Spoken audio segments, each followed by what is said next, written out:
This video is made for entertainment purpose only, it doesn't mean to hurt any. And don't take it seriously. ಯಾಕಂದ್ರೆ ಮಂತ್ರಿಗಳು ಲೂಟಿಗೆ ಗೆದ್ಬಿಟ್ಟಾರೆ. CM dealing ಅವ್ರ ಮಗ ಮಾಡ್ಲಕತ್ತಾನ, ಭೈರತಿ ಸುರೇಶ್ ಅವ್ರು dealing ಮಾಡ್ತಾರೆ, DK Shivakumar ಅಣ್ಣ ತಮ್ಮ ಅವ್ರು ಲೂಟಿ ಮಾಡ್ಲಕತ್ತಾರೆ. Okay, that's good. ಆಗಿರ್ಬೇಕು, ಅನ್ಸಿದ್ದನ್ನ ಹೇಳ್ಬಿಡ್ಬೇಕು, ನಾಟಕ ಆಡಬಾರ್ದು. I like such people. ಎಲ್ಲ ಮಂತ್ರಿಗಳಿಗೂ ಈ ಸರ್ಕಾರ ಯಾವಾಗ ಹೋಗ್ತದೆ ಏನಿದ್ದು ಮಾಡ್ಕೊಂಡು ಕಡೆಯಾಗಬೇಕು ಅನ್ನೋದು ಬಂದ್ಬಿಟ್ಟದೆ. ಮತ್ತು ಗ್ಯಾರಂಟಿ ನಿನ್ನೆ ಡಾಕ್ಟರ್ G. ಪರಮೇಶ್ವರ್ ಅವರು ಗೃಹ ಮಂತ್ರಿಗಳು ಬದಾಮಿಯಲ್ಲಿ ಒಂದು ಭಾಷಣದಾಗ ಹೇಳ್ತಾರೆ, ನಾವು ಬದಾಮಿ ಸಂಪೂರ್ಣ ಅಭಿವೃದ್ಧಿ ಮಾಡಲಿಕ್ಕೆ ಕೇಂದ್ರ ಸರ್ಕಾರಕ್ಕೆ ಪ್ರಸ್ತಾವನೆ ಕಳಿಸಿವಿ. ಯಾಕಂದ್ರೆ ನಮ್ಮಲ್ಲಿ ದುಡ್ಡಿಲ್ಲ, ಸಿದ್ದರಾಮಯ್ಯನ ಬಜೆಟ್ನಾಗ ದುಡ್ಡಿಲ್ಲ, ಅದಕ್ಕೆ ನರೇಂದ್ರ ಮೋದಿಯವ್ರು ಕೊಡ್ಬೇಕಂತ ಹೇಳ್ತಾರೆ. ಅಂದ್ರೆ ನೀವೆಲ್ಲ ಪುಕ್ಕಟ್ ಹಂಚ್ಕೋತ ಹೋಗ್ರಿ, ನರೇಂದ್ರ ಮೋದಿಯವ್ರನ್ನ ರೋಡ, ಏರ್ಪೋರ್ಟ, ರೈಲ್ವೆ ಮಾಡ್ಕೋತವ್ರು ಹೋಗ್ಲಿ, ನೀವು ಇದ್ರ ಲೂಟಿ ಮಾಡ್ಕೋತ ಬಡವ್ರ ಹೆಸರಲ್ಲೇ ಅಟ್ಟು ಕೊಟ್ಟಿನಿ ಇಟ್ಟು ಕೊಟ್ಟಿನಿ ಅಂತೇಳಿ ಕರ್ನಾಟಕ ಪೂರ್ತಿ ಬೊಕ್ಕಸವನ್ನು ಗ್ಯಾರಂಟಿ ಬರೀ ಒಂದು ನೆಪ ಅಟ್ಟೆ. ಗ್ಯಾರಂಟಿ ಬಿಟ್ಟರು ಅಭಿವೃದ್ಧಿ ಮಾಡ್ಲಿಕ್ಕೆ ಸಾಧ್ಯ ಐತಿ.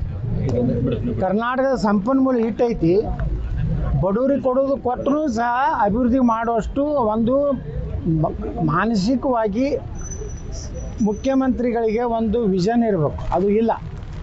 ನಿನ್ನಂತ ಯುವಕನಿಗೆ ಅಷ್ಟೇ ಸಾಕ? ಬ್ಲಾಕ್ಗೆ ಲೀಡರ್ ಆಗ್ಬೇಕು, ನಂತರ ಮುನ್ಸಿಪಾಲಿಟಿ ಕೌನ್ಸಿಲರ್ ಆಗ್ಬೇಕು, MLA ಆಗ್ಬೇಕು, ಮಂತ್ರಿ ಆಗ್ಬೇಕು, ಅದು ಧ್ಯೇಯ. ಜಾಗೃತಿ ಬರ್ಲಕತ್ತ.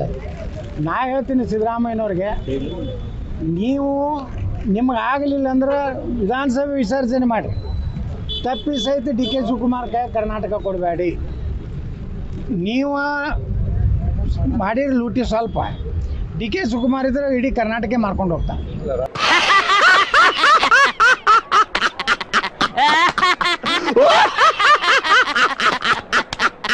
ಅದಕ್ಕೆ ನಾ ಆಗ್ರಹ ಮಾಡ್ತೀನಿ, ಈ ರಾಜ್ಯ ಸರ್ಕಾರ ವಿಸರ್ಜನೆ ಆಗಬೇಕು, ರಾಜ್ಯಪಾಲರು ಮಧ್ಯಸ್ಥಿಕೆ ವಹಿಸಬೇಕು. ಕರ್ನಾಟಕದಲ್ಲಿ ಏನು ಇಷ್ಟೊಂದು ದೊಡ್ಡ ಕಾಂಗ್ರೆಸ್ನಲ್ಲಿ ಭಿನ್ನಮತ ಸ್ಫೋಟ ಆಗಿದೆ ಮತ್ತು BJPಯಲ್ಲಿ ಅಧ್ಯಕ್ಷತೆ ವೈಫಲ್ಯದಿಂದ ಇವತ್ತು ಪಾಪ ಅವರ ತಂದೆ 80 ವರ್ಷದ ತಂದೆ BJP ಆಫೀಸ್ನಾಗ ಬಂದು ಕೂತು ಹೆಂಗಾರೆ ಮಾಡಿ ನನ್ನ ಮಗನ್ನ ಅಧ್ಯಕ್ಷ ಮುಂದುವರಿಸಲಿ, ನಾ ಕರ್ನಾಟಕ ಪ್ರವಾಸ ಮಾಡ್ತೀನಿ.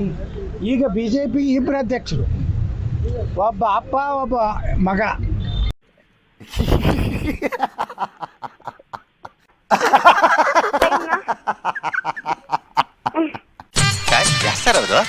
ಯಾರು ನೀವು ಮಾತಾಡ್ಸಿದ್ರಲ್ಲ ಅವರು? ಯಾವನ್ ಗೊತ್ತು? ತುಂಬಾ ಪರಿಚಯದವ್ರ ತರ ಮಾತಾಡ್ತಾರೆ. ಸುಮ್ನೆ ತಮಾಷೆಗೆ. ಈ ನನ್ನ ಮಕ್ಕಳಿಗೆ ತಿಂದ್ಬಿಟ್ಟು ಮನೇಲಿ ಬೇರೆ ಏನ್ ಕೆಲಸ ಇರಲ್ಲ, ಇಲ್ಲಿ ಬಂದು ನಿಂತ್ಕೊಂಡು ಹೋಗೋ ಬರೋರ್ನೆಲ್ಲ ತರಲೆ ಮಾಡ್ಕೊಂಡು ಪೋಸ್ ಕೊಡ್ತಿರ್ತಾರೆ ಬಡ್ಡಿ ಮಕ್ಕಳು.